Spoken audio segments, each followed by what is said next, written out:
रजीम बिस्मिल्लाहिर्रहमानिर्रहीम। अस्सलाम वालेकुम, मैं हूं मोहम्मद अकमल। आज हम 9th क्लास की केमिस्ट्री का नेक्स्ट लेक्चर देखने जा रहे हैं। आज हमारा टॉपिक है मैटर। मैटर क्या होता है, मैटर की कौन कौन सी इकसाम है, इसकी एग्जांपल्स क्या हैं। सबसे पहले हम देखते हैं मैटर क्या है। Anything which occupy space and have weight is called matter.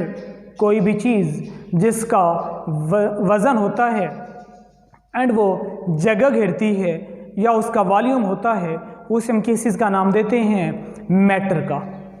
Anything which occupy space and have weight, और जिसका वज़न होता है उसे हम किस चीज़ का नाम देते हैं, मैटर का। आगे हमने मैटर को डिफरेंट कैटेगरीज के अंदर डिवाइड किया हुआ है।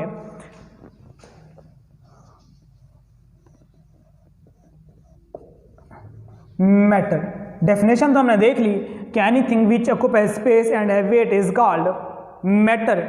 इसके अगर एग्जांपल की तरफ जाएं, मेरे पास ये एक वाइट बोर्ड मार्कर है, ये क्या है, मैटर है। मेरे पास ये वाइट बोर्ड है, ये क्या चीज़ है, एक मैटर है। छत वाला पंखा है, वो हमें नज़र आ रहा है, उसका वज़न भी है, तो उसे हम किस चीज़ का नाम देते हैं, मैटर का। मेरे सामने चेयर्स पड़ी हैं, स्टूडेंट्स हैं, ये सारी चीज़ें क्या हैं, मैटर हैं। कोई भी चीज़ है जिसे हम महसूस कर सकते हैं या हम उसे उठा सकते हैं, उसका वज़न है, वो जगह घेरती है, किसी चीज़ जगह पे रखें तो उस जगह को घेर ले, वो उस हम किस चीज़ का नाम देते हैं, मैटर का। मैटर की दो टाइप्स होती हैं। एक हमारे पास होता है मिक्सचर,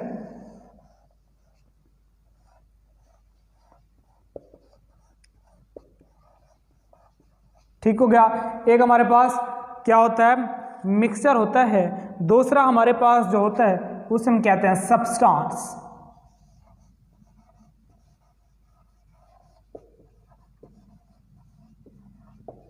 ठीक हो गया।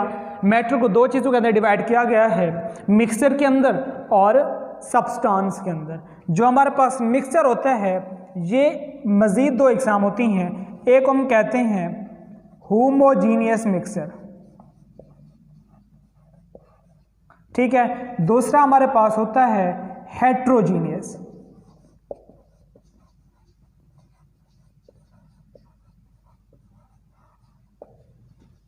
ठीक हो गया। क्वेश्चन आता है पेपर के अंदर, differentiate between homogeneous and heterogeneous mixture. हम क्या लिखेंगे, होमो का मतलब जो लफ्जी मतलब होता है एक जैसे, होमो का मतलब क्या होता है, एक जैसे, एंड हेट्रो का मतलब होता है मुख्तलिफ। ठीक हो गया। होमोजीनियस ऐसा मिक्सचर जिसमें पाए जाने वाले अज्जा या कंपोनेंट्स की कंपोजिशन एक जैसी हो, उसे हम किस चीज़ का नाम देते हैं, होमोजीनियस मिक्सचर का। The mixture in which components which is present have the same composition. ठीक हो गया। The mixture which have the same composition according to their components is called homogeneous mixture. The mixture which components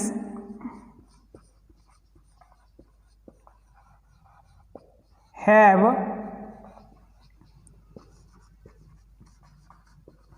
same composition। ठीक हो गया। उसे हम किस चीज़ का नाम देते हैं, होमोजीनियस मिक्सचर का।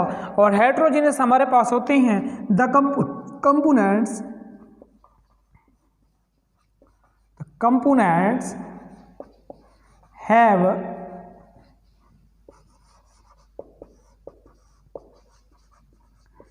different composition of components, different composition is called heterogeneous mixture। अब आगे हमारे पास होता है सब्सटेंस। सब्सटेंस को फिर फर्दर दो चीज़ों में डिवाइड किया जाता है।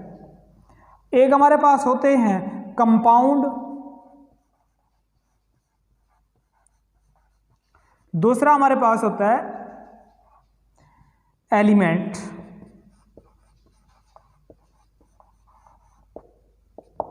क्या चीज हमारे पास होता है?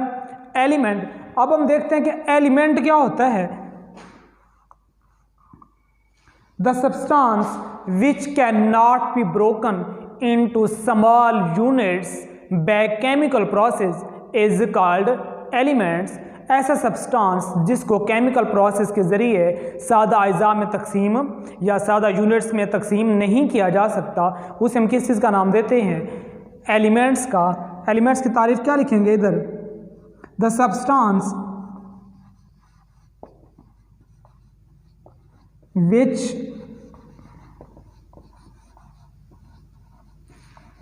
which cannot be divided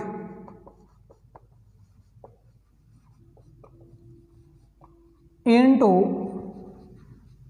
small units by कैसे? Chemical process.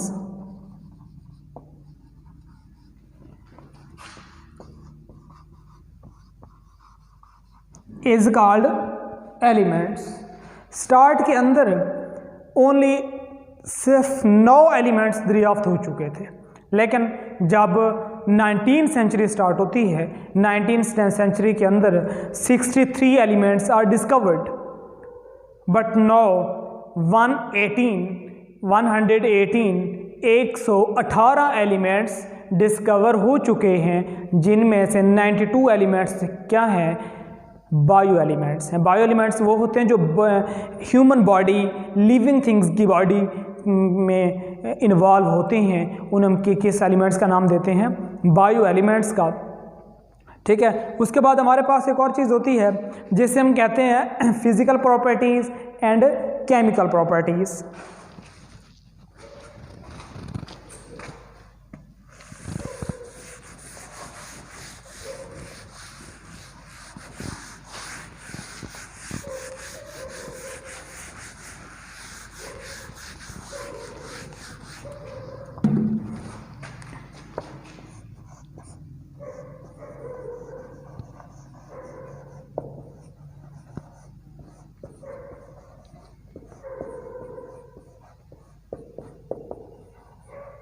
ठीक हो गया।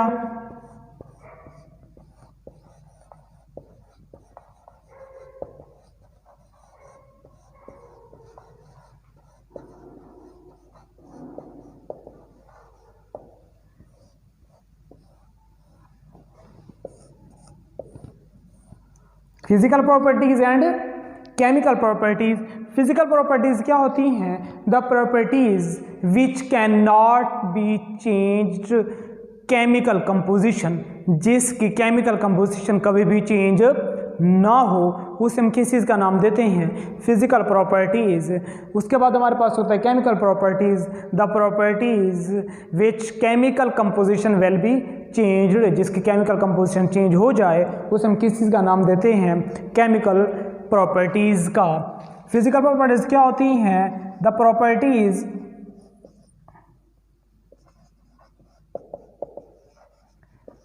केमिकल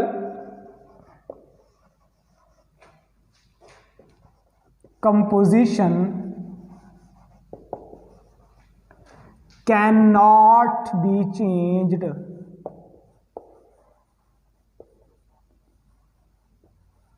केमिकल कंपोजिशन कभी भी चेंज ना हो। जैसे मैं आपको एग्जांपल देता हूं कि आपने क्या किया? वाटर लिया, ठीक हो गया। वाटर को आपने क्या किया? कूल किया। जैसे आपने वाटर को ठंडा किया है, ठीक हो गया, तो क्या हो गया? ये आइस बन गई। किस चीज़ के अंदर कन्वर्ट हो गया? सॉलिड के अंदर। पहले किस चीज़ के अंदर था? लिक्विड के अंदर था। अब ये भी वाटर है, ये भी वाटर है, बट ये लिक्विड फॉर्म में था, ये क्या है? सॉलिड फॉर्म में है। फिर आप क्या कर रहे हैं? इस सॉलिड फॉर्म को आप क्या करते हैं? हीट प्रोवाइड करते हैं। जैसे आप हीट प्रोवाइड करेंगे, ये वेपर के अंदर कन्वर्ट हो जाएगा, ठीक होगा। वेपर के अंदर कन्वर्ट किस शेप में आ गया? ये गैस शेप में आ गया है। तो ये वाटर, ये भी वाटर था, ये भी वाटर था, ये भी वाटर था, लेकिन उसकी केमिकल कंपोजिशन चेंज नहीं हुई, सिर्फ फिज़िकल चेंजेस उसके अंदर आई हैं कि पहले लिक्विड के अंदर था, फिर सॉलिड में चला गया, फिर ये वेपर्स में आ गया, वेपर्स को दोबारा ठंडा करेंगे, फिर ये लिक्विड में चला जाएगा, लिक्विड को दोबारा ठंडा करेंगे, सॉलिड के अंदर चला जाएगा। ये उसकी क्या है, एग्जाम्पल होगी। नेक्स्ट हम देखते हैं हमारे पास chemical properties. The properties chemical composition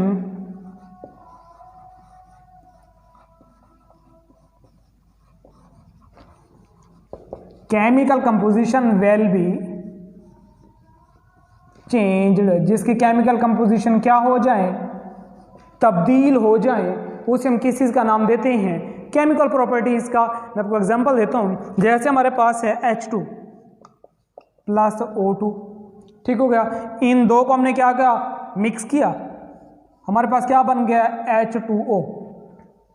अब जो हाइड्रोजन की प्रॉपर्टीज़ दी या ऑक्सीजन की प्रॉपर्टीज़ दी वो ख़त्म हो गई है। क्यों?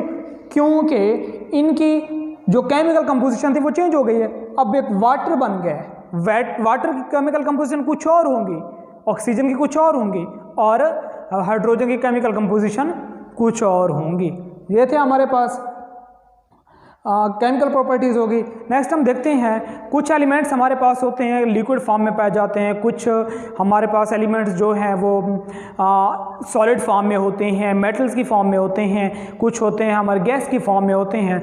80% जितने भी हमारे पास एलिमेंट्स हैं वो मेटल्स की फॉर्म में होते हैं, सॉलिड की फॉर्म में होते हैं। कुछ 2 एलिमेंट्स ऐसे हैं हमारे पास जो लिक्विड की फॉर्म में होते हैं, जैसे मरकरी हो गया और ब्रोमीन हो गया। उसके बाद हमारे पास कुछ एलिमेंट्स ऐसे हैं जो गैसेस की फॉर्म में भी पाए जाते हैं। जितनी भी गैसेस हैं वो तकरीबन नॉन मेटल्स होती हैं और ये किस गैसेस की फॉर्म में होते हैं। ठीक है बेटा, आज का हमारा लेक्चर यहीं पे एंड होता है। आई होप कि एवरीथिंग इज़ क्लियर। अगर कोई भी मसला हो तो आप मुझसे कमेंट्स के अंदर पूछिएगा। अपना ख्याल रखिएगा, दुआ में याद रखिएगा। अल्लाह हाफिज़।